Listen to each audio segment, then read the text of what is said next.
सत्ता यानी ताकत। सरकार वो चुनिए जो आपके लिए कड़े निर्णय ले सके, जिसमें दम हो। जिसके हाथ में सत्ता होती है वो कहलाता है शासक। तो ये है वो फिल्म जिसे लेकर पूरे देश में सियासी हंगामा बरपा है। फिल्म अभिनेत्री और बीजेपी सांसद कंगना रनौत की यह फिल्म पिछले काफी दिनों से चर्चा में है और अब यह सिनेमा के पर्दे पर आ रही है। सरकार राज नहीं, अहंकार राज है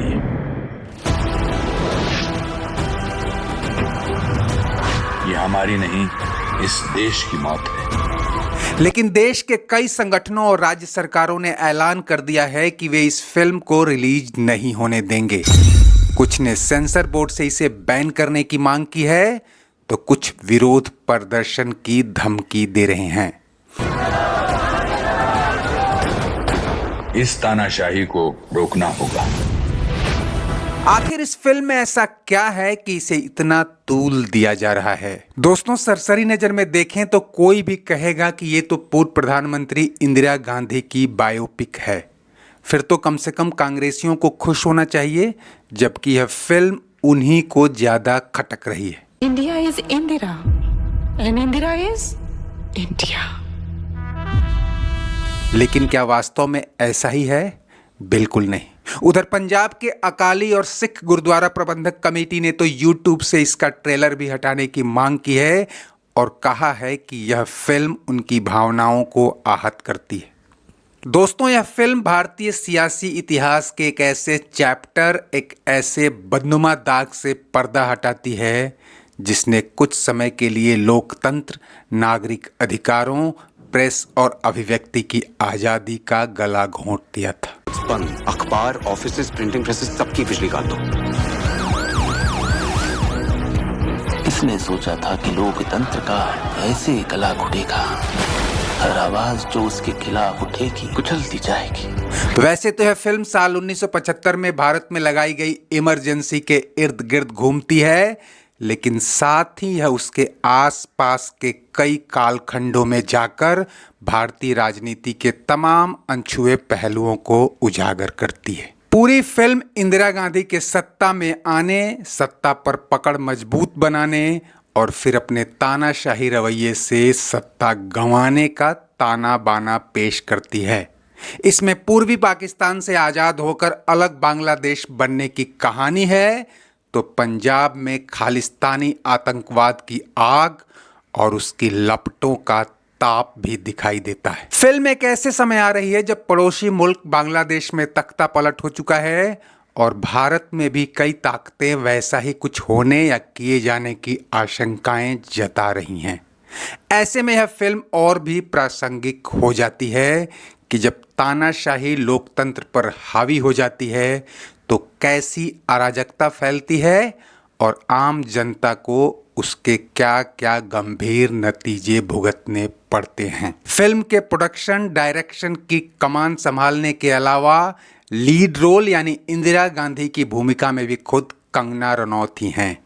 ऐसे में आसानी से समझा जा सकता है कि यह फिल्म इंदिरा गांधी की बायोपिक जैसी भले ही लगे, लेकिन निशाने पर इंदिरा गांधी ही हैं।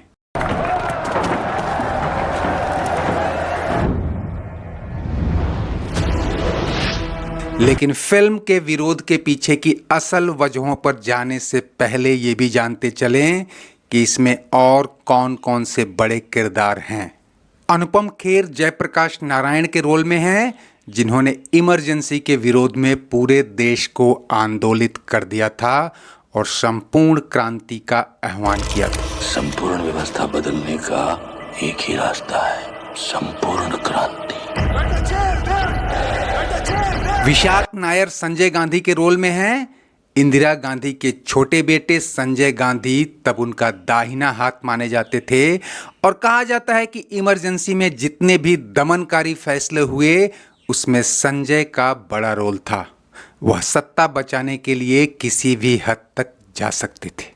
अपनी कुर्सी की रक्षा करना तुम लोगों का कर्तव्य है। एक बार छोड़ दी तो गई। श्रेयस तलपड़े ने अटल बिहारी वाजपेयी का रोल किया है।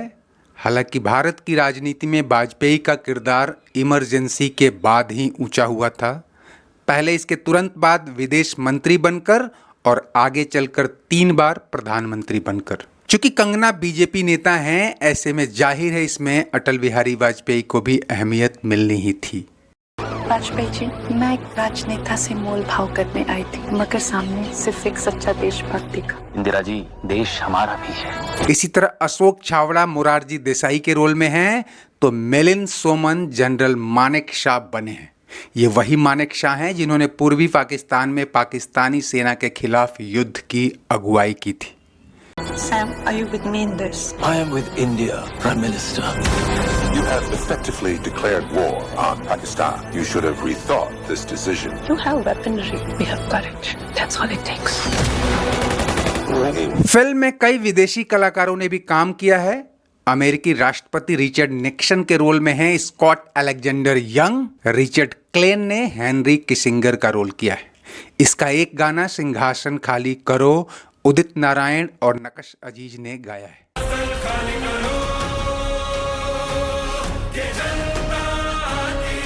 चूंकि फिल्म इमरजेंसी की बात करती है, यानी एक ऐसा चैप्टर जिसे कांग्रेस पार्टी हर हाल में भुलाना चाहेगी।